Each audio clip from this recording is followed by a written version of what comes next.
Il y a 10 ans, vous étiez tous présents au lancement du premier train de l'INEAS France. Quels sont vos souvenirs de ce jour marquant? C'était un moment très excitant, surtout pour les conducteurs. Nous avions déjà acheminé la locomotive de Lens à Aulnoy, mais là c'était excitant parce que c'était le premier train qui venait de Anvers pour aller à Aulnoy pour desservir un client à Calais, Calais-Chimie. Alors moi j'ai conduit de Hasbrook à Calais.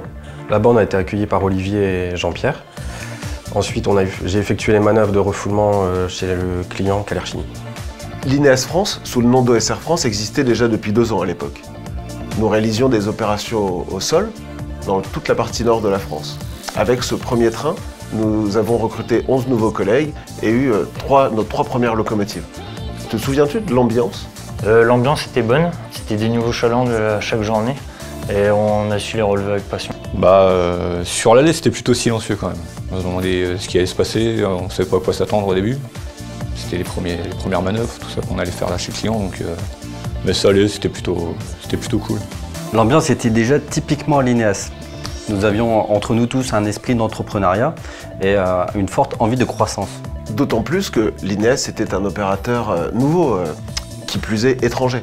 Comment avons-nous su évoluer? Nous avons continué à grandir géographiquement. Nous sommes allés jusqu'au Havre avec des nouveaux clients comme Total et Ira. Alors Tergnier s'est développé petit à petit et de là nous avons fait de plus en plus de trains en direction de Grand-Puy, Troyes, Dunkerque, Gennevilliers. Bien par la suite, nous avons ouvert une plateforme à Strasbourg. 2015 a marqué une autre étape très importante dans notre jeune histoire. Oui, le client cimentier Calcian nous a confié plus de 1 million de tonnes à transporter. Nous avons dû embaucher de nouveaux conducteurs, de nouveaux opérateurs au sol, louer de nouvelles locomotives, implanter une nouvelle plateforme à Châlons-en-Champagne, implanter des opérateurs au sol dans la région parisienne.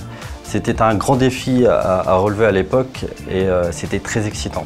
Nous avons ainsi montré au marché de quoi ce petit opérateur était capable. En 2019, alors que nous étions l'INEAS France depuis quelques années, nous avons ouvert notre nouveau hub à Langres, permettant ainsi l'expansion de notre territoire géographique jusque Lyon et notre participation active au réseau Green Express. Exactement, nous avons commencé avec des wagons chimiques à transporter dans le nord de la France avec 11 conducteurs et 3 locomotives. Et maintenant nous sommes capables d'aller de Le Havre à Strasbourg et de Dunkerque à Marseille. Quelle belle évolution! Bien, plutôt fier de notre réussite et puis on verra ce qui viendra dans 10 ans. Ma vision pour l'avenir, c'est qu'on doit développer le report modal afin de répondre aux défis écologiques qui arrivent. Nous continuerons à relever les défis quotidiens afin de servir nos clients en toute sécurité.